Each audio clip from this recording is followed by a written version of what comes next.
If you were a punter out there and you were thinking, I wonder if I should spend my whatever it is to get this fight, I mean, what would you say to anybody who's coming into Carl Froch's world at the moment? Would you say, look, watch this, this is going to be special? This is going to be a special fight, not just because I don't want to blow my own trumpet, but I don't come and spoil fights. And if I come to fight, I'm a boxer, I'm a proud man. And on top of winning being my minimum criteria, I also like to entertain and put a bit of value in there, because the old Nassim Hamid thing coming out on me. If you're still trying to be Nassim Hamid. Even if I can, Roy Jones Jr. shall we say, even if I can win an easy points decision and keep out of the way and keep safe, I just can't do it. Yeah. Not for me, not for my fans, and not so much for television, but for television.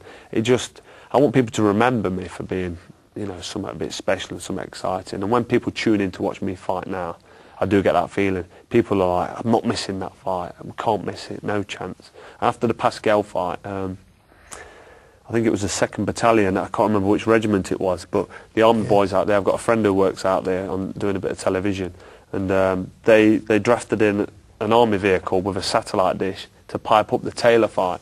After the Pascal fight, the Taylor fight was the next one, and they all watched it in the barracks. And obviously round 3 I got put down, and then throughout the fight, right up to round 9, 10, it was all quiet and a bit like subdued, and then round 11 and round 12, the stoppage, apparently the place just went mental. I don't know if they let a few missiles and a few shotguns go, but the place went mental, and apparently for 2 months nobody could talk about anything else other than the Froch-Taylor fight.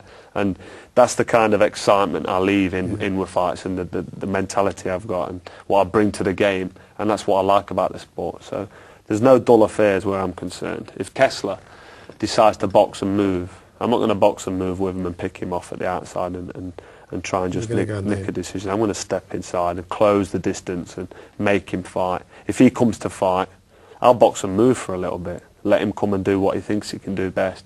Box him, show him some skills. But after round 6, if he's coming to fight, he's going to get a fight. It's as simple as that. I will stand and fight, regardless of what my girlfriend Rachel wants me to do, or my mum and dad want me to do, or what Rob McCracken's telling me to do. And I always listen to Rob.